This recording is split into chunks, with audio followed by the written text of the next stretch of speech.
Hello everyone. उम्मीद है कि आप सब खैरियत से होंगे। आज से हम बेसिक मैथमेटिक्स की वीडियोस का आगाज़ कर रहे हैं और आज हमारा पहला ही दिन है जिसमें हम नंबर सिस्टम्स के बारे में पढ़ेंगे कि नंबर कैसे वजूद में आए और कैसे इनमें मॉडिफिकेशंस हुई वक्तन वक्तन। ठीक है, तो सबसे पहले हम इंट्रोडक्शन पे आते हैं। तो जो शुरुआत के इंसान थे वो बिल्कुल सादा लोग थे। ठीक है, नंबर का कोई कॉन्सेप्ट नहीं था। वो आम सी जिंदगी सब गुजारते थे। और अक्सर आपको पता है कि जो शुरुआत के लोग थे वो जानवरों के साथ ही होते थे। उनके पास जानवर होते थे जिनको वो खेतों में या जो बाग वाग वगैरह होते थे उनमें छोड़ देते थे। ठीक है, तो वो जब उनको चराने जाते थे तो वो स्टोन की मदद से उनकी गिनती करते थे, क्योंकि नंबर का कोई कॉन्सेप्ट था ही नहीं। इंसान मतलब इस लेवल तक नहीं पहुंच पाया था कि वो कोई डेवलप कर सके। तो वो ऐसे चलती जा रही थी जिंदगी। ठीक है, तो अराउंड जो आपका 5000 BC था, उसमें जो इजिप्शियन थे, इजिप्ट के लोग, उन्होंने एक नंबर सिस्टम मुतारिफ करवाया अपनी आसानी के लिए, जिनमें उन्होंने कुछ नंबर्स के लिए सिंबल्स यूज़ किए। जैसा कि आप अपनी स्क्रीन पर देख सकते हैं कि 10 के लिए उन्होंने ये एन टाइप का एक सिंबल यूज़ किया और 100 के लिए इस टाइप का एक सिंबल यूज़ किया। एग्जैक्ट इस तरह का नहीं था, पर अप्रोक्सीमेटली आप कह लें कि इस तरह का था। ठीक है, तो उन्होंने इस तरह के सिंबल्स यूज़ करके एक नंबर सिस्टम बनाया अपनी आसानी के लिए। और ऐसा था कि अगर आपके पास ये 10 के लिए तो एक्सटेम्पल हो जाएगा, और आपके आपके पास अगर 20 है या 30 है तो आपको ये रिपीट करना पड़ेगा। जैसे कि 20 के लिए आपको 2 मरतबा लिखना पड़ता, और जैसे 100 के लिए आपको 1 मरतबा ये सिंबल यूज करना पड़ता, और 200 के लिए आपको ये सिंबल जो है ये 2 मरतबा रिपीट करना पड़ता। इस चीज़ को समझने के लिए इससे पहले एक चीज़ और कि अगर जो सिंपल नंबर्स थे, जैसे आपके पास 1 है या 2 है या 3 है, उनके लिए उन्होंने वर्टिकल साइंस यूज की। तो इन पूरी चीज़ों को समझने के लिए एक एग्जांपल देख लेते हैं कि कैसे वो करते थे ये चीज़ें। ठीक है, तो आपके सामने एक एग्जांपल है कि नंबर 13 जो है और 212, उनको हम इन इजिप्शियन के तरीके से कैसे लिख सकते थे। तो जो नंबर 13 है उसमें आप देख लें कि एक तो है जो 10 को शो कर रहा है। ठीक है, उसके अलावा हमारा 3 बच जाता है। तो 10 को शो कर रहा है उसके लिए हमने एक सैंपल यूज कर लिया, आप यहाँ देख सकते हैं, ये एन टाइप का सैंपल। ठीक है, उसके साथ ही हमने 3 वर्टिकल लाइन डाल दी। जैसा कि मैंने कहा कि जो सिंपल नंबर्स हैं उनके लिए उन्होंने वर्टिकल लाइन यूज की थी। और अगर हम 212 पे आए, 212 पे, तो उसको सिंबल के कैसे यूज कर सकते हैं। जैसा कि हमने देखा कि 100 के लिए उन्होंने ये सिंबल यूज किया था। ठीक है, तो इसी तरह 200 के लिए हम ये 2 मरतबा रिपीट करना पड़ेगा। उसके बाद 200 तो हो गए, अभी 12 बचे। तो 12 में से 10 के लिए हमें ये सिंबल यूज करना पड़ेगा, बाकी बच गए दो।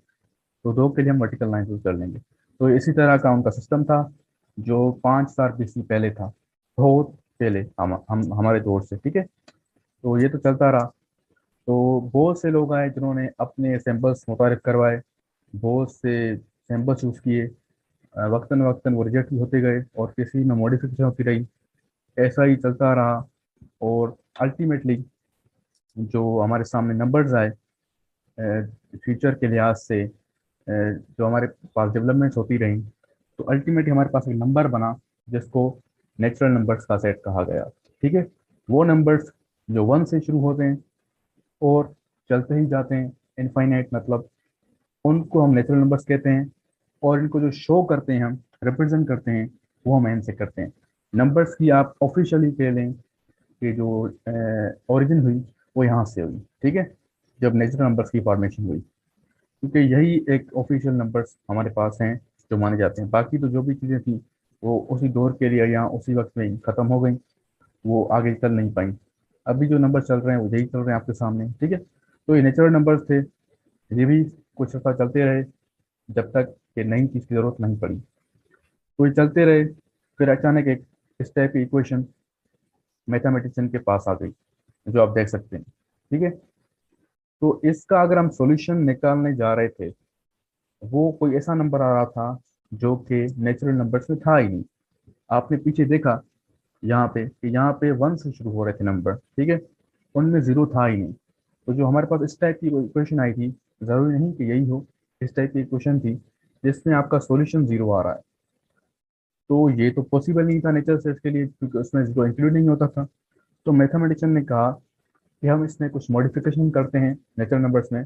तो उन्होंने नेचुरल नंबर्स को एक्सटेंड कर दिया और उनमें जीरो की इंक्लूड कर दिया, जीरो को, और उसको एक नया सेट बना दिया जिसको आज हम होल नंबर्स के नाम से जानते हैं। और इनको रिप्रेजेंट करते हैं हम डब्ल्यू से। और ये वो नंबर्स होते हैं जो जीरो से शुरू होते हैं, और इनफाइनाइट है ये भी, ठीक है। ये भी काफ़ी अर्सा चलते रहे जब तक कि मॉडिफिकेशन की ज़रूरत नहीं पड़ी, क्योंकि आपको पता है कि इंसान फ्यूचर के लिहाज से कुछ तब्दीलियाँ लाता है अपनी आसानी के लिए, ठीक है। तो ये भी चलते रहे जब तक कि एक इक्वेशन उनके सामने ना आए इस टाइप की जो आपके सामने है, ठीक है। X plus four is to two, इसका भी सॉल्यूशन जब निकालना चाहा तो -2 आ रहा है, ठीक है। माइनस अब ऐसी चीज़ थी जो उनको पहले दिखी नहीं थी, क्योंकि आपने नेचुरल नंबर्स देखे, आपने होल नंबर्स देखे। नेचुरल नंबर से 1 से शुरू हो रहे हैं, होल नंबर से 0 शुरू हो रहे हैं, उनमें माइनस का कोई कॉन्सेप्ट ही नहीं था। तो उन्होंने कहा कि अभी भी मॉडिफिकेशन की ज़रूरत आ गई है, ठीक है। तो उन्होंने इस चीज़ को मॉडिफाई करने के लिए एक नए नंबर्स मुतारिफ करवाए, जिनमें हमने माइनस की भी इंक्लूड देखी, हम माइनस के, ठीक है।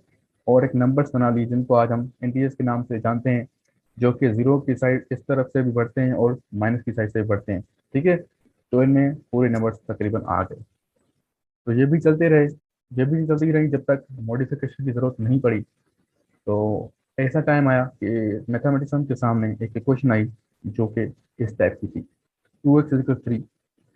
तो इसका जब सॉल्यूशन उन्होंने निकाला तो वो इन तीनों नंबर्स के, जो हमारे पीछे वाले नंबर्स थे, उनमें नहीं आ रहा था, ना ही नेचुरल नंबर्स में, ना ही होल नंबर्स में, ना ही इंटीजर्स में, क्योंकि ये कुछ अलग टाइप के ही नंबर्स थे। तो उन्होंने कहा कि अभी मॉडिफिकेशन की ज़रूरत है, तो उन्होंने उसमें भी मॉडिफिकेशन करना चाहिए। वो चीज़ जानने से पहले एक चीज़ आपको बता दूं मैं, कि जो मैं यहाँ पे कह रहा हूँ कि सॉल्यूशन, तो काफ़ी लोगों को इसका पता नहीं होगा, तो मैंने सोचा कि ये भी पता करूँ, क्योंकि बहुत से लोग बेसिक्स पर ही होते हैं। तो ये बात होती है कि जो इक्वेशन होती है उसका जो सॉल्यूशन होता है, असल में वो सॉल्यूशन जब कोई आपसे मांगे तो इसका मतलब ये होता है कि आपकी जो इक्वेशन है उसमें जो वेरिएबल है आप उसका वैल्यू ढूंढें, ठीक है। तो हमने जो भी पीछे करके आए, जो भी होल नंबर्स में था, इंटीजर्स में था, उन्होंने उनमें हम यही कर रहे थे कि जो एक्स की वैल्यू है हम फाइंड कर रहे थे, ठीक है। तो हमें पता चल रहा था कि ये सेट में नहीं है, ये सेट, जैसा कि यहाँ पे आपको दिख रहा है कि एक्स की वैल्यू आई 3/2 आई। इनको सॉल्व करना मैं कुछ अगली वीडियो में आपको दिखा दूंगा, पर फिलहाल के लिए आप इतना ही जानें कि इक्वेशन की जो सॉल्यूशन होती है वो असल में जो उसके अंदर वेरिएबल है उसकी वैल्यू होती है, ठीक है। तो ये चीज़ तो यहाँ तक ठीक है। तो उन्होंने इंटीजर्स के बाद जो मॉडिफिकेशन की वो कुछ इस तरह की थी। उन्होंने एक नए नंबर्स की फॉर्मेशन की, जिसको आज हम रेशनल नंबर्स के लिहाज से जानते हैं, ठीक है। जिससे उनकी सारी जो मुश्किल थी वो हल हो गई, ठीक है, क्योंकि पूरी दुनिया ही मैथमेटिक्स की एक मिस्ट्री है। तो जाहिर बात है जैसे ही मैथमेटिक्स डेवलप होगी तो मिस्ट्रीज भी आपके सामने रिवेल होंगी, ठीक है। तो रेशनल नंबर्स का वजूद आ गया, जिनको वो नंबर्स जिनको हम a/b अपान फॉर्म में लिख सकें, और जिसमें a भी आपका इंटीजर हो और b भी आपका इंटीजर हो। ये आप देख रहे हैं कि a/b अपान फॉर्म में हो, ठीक है। और a b जो है बिलंग, ये जो साइन है ये आपकी बिलंग की होती है कि ये इंटीजर से बिलोंग करते हो, ठीक है। इंटीजर हम पीछे देख के आए, जो जीरो से यहाँ भी जा रहे थे और माइनस की तरफ भी जा रहे थे, ठीक है। तो ये आपका नंबर था, ये असल में लिखा हुआ है सेट बिल्डर फॉर्म में, क्योंकि इसको हम एग्जैक्ट फॉर्म में नहीं लिख सकते, क्योंकि आपको पता है कि इसमें अलग कितने नंबर आ जाएंगे जिनको हम ऐसे सेट में नहीं लिख सकते, इसको सेट बिल्डर फॉर्म में ही लिखा जा सकता है। तो सेट को रिप्रेजेंट करने के भी 3 फॉर्म होते हैं, उन पे भी इंशाल्लाह वीडियोस बनाएंगे। तो फिलहाल के लिए आप इतना ही ध्यान में रख लें, ठीक है। तो ये भी चलते रहे, पर फिर भी मुश्किल हल नहीं हुई। फिर एक और परेशानी आ गई मैथमेटिशियन के सामने, कुछ इस सूरत में, ठीक है। इस टाइप की कुछ इक्वेशन जिनका सॉल्यूशन फिर से ना किसी पीछे वाले नंबर में मौजूद था, ना नेचुरल नंबर में, ना होल नंबर में, ना इंटीजर्स में, ना रेशनल नंबर्स में। क्योंकि आप देख सकते हैं कि रेडिकल टू ये तो हमने पीछे किसी नंबर में नहीं देखा। तो उन्होंने कहा कि फिर से मॉडिफिकेशन की जरूरत पड़ गई। तो जब फिर से मॉडिफिकेशन की जरूरत पड़ गई तो उसके लिहाज से एक नए नंबर्स की फॉर्मेशन हुई, जिनको आज हम रेशनल नंबर्स के लिहाज से जानते हैं। तो वो नंबर्स थे जो आपके सामने दिख रहे हैं, ठीक है। मतलब जो भी रेशनल है उसके अलावा जो आपके नंबर हैं मोस्टली वो जो रेडिकल के अंदर होते हैं नॉन परफेक्ट स्क्वायर, एक होते हैं परफेक्ट स्क्वायर जिनका रेडिकल निकल जाता है एग्जैक्टली, दूसरे होते हैं नॉन परफेक्ट स्क्वायर जिनका पॉइंट्स में आंसर आता है। तो वो नंबर अक्सर जो कि रेडिकल के अंदर हो और परफेक्ट स्क्वायर ना हो। इस पे और भी एक चीज़ आएगी जो हम आगे कुछ स्लाइड के बाद देखेंगे। फिलहाल के लिए इतना ही। और ये वो नंबर से इनको रिप्रेजेंट करते हैं क्यू डेज से या आई से, आप किसी भी सैम्पल को यूज कर सकते हैं इनको रिप्रेजेंट करने के लिए। तो ये तो चलते गए, सारे नंबर्स बनते गए। फिर एक और नंबर आया जो अल्टीमेट नंबर है सबका, आप कहने के फादर, ठीक है। तो अल्टीमेटली एक नंबर की जो फॉर्मेशन हुई, जिसको आज हम रियल नंबर्स के हिसाब से जानते हैं और उसको हम आर से शो करते हैं। एक्चुअली जो नंबर है वो होता है union of rational numbers and irrational numbers. आप देख रहे हैं कि क्यू यूनियन क्यू डैश, इसका मतलब है कि रेशनल्स और इरेशनल नंबर्स की यूनियन, ठीक है। यूनियन का बहुत से बच्चों को पता नहीं होगा और बहुत से को पता होगा। जिनको पता नहीं है फिलहाल वो वेट करें जब तक कि इस पर भी एक वीडियो ना बन जाए, ठीक है, क्योंकि ये एक ऑपरेशन होती है जो सेट से होती है। दुनिया का जो भी नंबर है वो रियल नंबर है, क्योंकि ये वो सेट है जो फादर सेट समझ लें आप। तो ये दुनिया का हर नंबर इसमें आ जाता है, ठीक है। यहाँ तक थी नंबर्स की सिस्टम बेसिक के हिसाब से, ठीक है। और एक और चीज़ आती है जिसको भी पढ़ना जरूरी है, जो कि होती है decimal representation of rational and irrational numbers. हमारे पास जो डेसिमल नंबर्स होते हैं उनमें दो टाइप की सिस्टम होते हैं, ठीक है। उनमें भी रेशनल्स और इरेशनल को आइडेंटिफाई करना थोड़ा मुश्किल हो जाता है बच्चों के लिए, तो मैंने सोचा इसको भी इसमें रख लेते हैं वीडियो में, ठीक है। तो जो डेसिमल्स नंबर्स होते हैं वो बेसिकली टू टाइप्स के होते हैं, जो कि होते हैं टर्मिनेटिंग और नॉन टर्मिनेटिंग, ठीक है। टर्मिनेटिंग नंबर्स वो होते हैं जो खत्म हो जाते हैं पॉइंट के बाद, ठीक है। और नॉन टर्मिनेटिंग वो होते हैं जो खत्म नहीं होते। नॉन टर्मिनेटिंग में दो और टाइप होती हैं, जिनको हम कहते हैं रिकरिंग और नॉन रिकरिंग। नॉन टर्मिनेटिंग तो हो गए जो खत्म नहीं होते, ठीक है। रिकरिंग वो होती चीजें जो खत्म तो नहीं हो रही, बट कुछ इंटरवल के बाद, कुछ रिपीटेशन के बाद वो रिपीट हो रही है, ठीक है। और नॉन रिकरिंग वो होते हैं जो खत्म भी नहीं हो रहे, ना ही रिपीट हो रहे हैं, ठीक है। तो इनको समझने के लिए इनके एग्जाम्पल्स पे आते हैं। तो टर्मिनेटिंग के एग्जाम्पल्स आपके सामने हैं, जैसा कि 0.5 हो गया, 202.04 हो गया, 0.000415, और जैसा कि आपके सामने फोर्थ एग्जाम्पल है। तो इन सब में आप देख रहे हैं कि पॉइंट के कुछ टाइम बाद नंबर्स खत्म हो जा रहे हैं, वो चल नहीं रहे, ठीक है, टर्मिनेटिंग खत्म हो रहे हैं।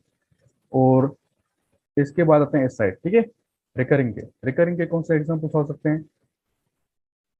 2.333, और ये चलता ही जा रहा है, ठीक है। ये है वो नंबर जो खत्म नहीं हो रहा बट रिपीट हो रहा है, ठीक है।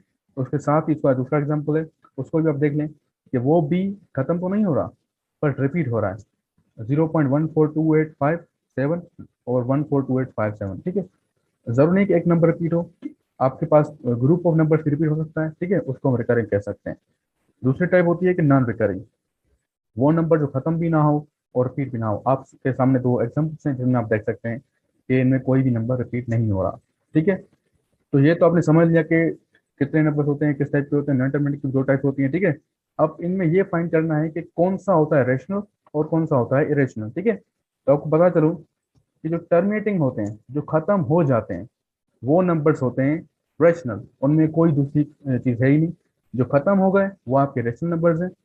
नॉन टर्मिनेटिंग में दो चीजें होती हैं, जो रिपीट हो रहे हैं और जो रिपीट नहीं हो रहे हैं। जो रिपीट हो रहे हैं वो भी आपके रेशनल होते हैं क्यू, और जो ना ही खत्म हो रहे हैं और ना ही रिपीट हो रहे हैं उनको हम कहते हैं इरेशनल नंबर्स, जिनको हम आई या क्यू डेज से शो करते हैं, ठीक है। यहाँ पे सिंपल नंबर्स की एग्जाम होता है। और आगे बढ़ने से पहले ये आपके लिए एक असाइनमेंट है, जो आप कमेंट्स में बता सकते हैं कि इनमें से कौन सा नंबर रेशनल है और कौन सा रेशनल नंबर है, ठीक है। तो चलते हैं इवन नंबर्स की तरफ। इवन नंबर्स वो होते हैं जिनको हम टू से डिवाइड कर सकें इवनली। इवनली का मतलब होता है कि पूरा पूरा, ऐसा ना हो कि पॉइंट में आंसर आए, एग्जैक्टली डिविजिबल। जैसा कि 8 को अगर आप 2 से डिवाइड करेंगे तो आंसर आएगा 4, एक एग्जैक्ट नंबर आंसर आ रहा है, ठीक है, ना कि किसी पॉइंट के हिसाब से। तो ये वो नंबर्स होते हैं सिंपली जो 2 से डिवाइड हो सके इवनली, ठीक है। एग्जाम्पल के तौर पे आप नंबर हैं 2 8 10, जो भी 2 से डिवाइड हो सके पूरा पूरा, वो आपका इवन नंबर होता है। तो एक सेट बनता है इवन नंबर्स का, जो 0 से शुरू होता है, 2 4 6 8 चलता ही जा रहा है इनफाइनाइट, ठीक है। इनको रिप्रेजेंट ई से करते हैं। यहाँ पे एक चीज़ है कि जीरो भी इंक्लूड हुआ है, तो बहुत सी इस पे बहसें चली हैं कि जीरो इवन नहीं होता या होता है। तो अमूमन तौर पर बेसिक तौर पे हम इसको जीरो को मान लेते हैं कि वो इवन नंबर है, ठीक है। कुछ कुछ कहते हैं कि नहीं भी है, पर फिलहाल के लिए आप इसको मान लें कि ये इवन नंबर होता है, ठीक है। तो जो दूसरी एक चीज़ होती है नंबर्स की, उन बेसिक नंबर्स के अलावा, वो होते हैं ऑड नंबर्स। ऑड नंबर्स वो नंबर्स होते हैं जिनको हम 2 से एग्जैक्टली डिविजिबल नहीं कर सकते। और आसान जबान में जो भी इवन के अलावा नंबर बच गए वो आपके ऑड नंबर्स हैं, ठीक है। तो आप एग्जाम्पल में देख लें 3, 9, 13, इनको अगर आप 2 से डिवाइड करना चाहें तो आप इनको नहीं कर सकते पूरा पूरा। ठीक है, तो ये आपको सामने सेट भी है और नंबर्स का, जो 1, 3, 5, 7 से शुरू होते हुए चलता ही जा रहा है, और इनको हम रिप्रेजेंट करते हैं ओड से। ठीक है, कुछ ऊपर वाली लेवल पे तो जो माइनस के नंबर हैं उनको भी इवन और ओड में इंक्लूड किया जाता है, पर बेसिक लेवल पे जो ये आप चीज़ देख रहे हैं एंड पे नहीं किया जाता। ठीक है, क्योंकि आप खामा खान कंफ्यूज हो जाएंगे। तो आप फिलहाल के लिए इतना ही जानें कि 0 to 4 से जो भी शुरू हो रहे हैं वो इवन नंबर हैं आपके, और जो 1, 3, 5, 7 है वो आपके ओड नंबर हैं। ठीक है, माइनस में फिलहाल नहीं चाहते हम। तो चलते हैं अगले नंबर की तरफ, जो कि हैं प्राइम नंबर्स। ये वो नंबर्स होते हैं जिनके ऊपर अपना ही टेबल लगता है और वन का टेबल लगता है साथ साथ। ठीक है, इसके अलावा किसी और का टेबल ना लगे तो वो होते हैं प्राइम नंबर्स। और ये वो नंबर्स होते हैं जिनमें हम वन को इंक्लूड नहीं करते। बजाय तो वन भी ऐसा नंबर है जिससे अपना ही टेबल लगता है और वन का लगता है, पर इसमें दोनों चीज़ें मिक्स हो रही हैं। जो कंडीशंस हैं, एक उससे अपना ही लगे और एक वन का लगे, तो हम इसमें वन को इंक्लूड नहीं करते। वन प्राइम नंबर नहीं है। और ये प्राइम नंबर्स का जो सेट है वो 2 से शुरू होते हुए 3, 5, 7, 11, जो भी ऐसा नंबर आता जाए जिसमें सिर्फ अपना ही टेबल लगता है और वन का लगता है, उसको हम प्राइम नंबर्स में इंक्लूड करते हैं, और इनको शो हम करते हैं पी से। ठीक है, तो ये आज के लिए इतना काफ़ी था। पहला पार्ट यहाँ पे खत्म होता है बेसिक मैथमेटिक्स का, और आगे फ्यूचर में बहुत सी न्यू वीडियोस के साथ आएंगे और बेसिक को आगे बढ़ते जाएंगे। ठीक है, तो थैंक यू फॉर लिसनिंग। उम्मीद है कि आपको ये वीडियो पसंद आई होगी। अगर पसंद आई है तो आप इसको सब्सक्राइब करें, शेयर करें, और थैंक यू वेरी मच।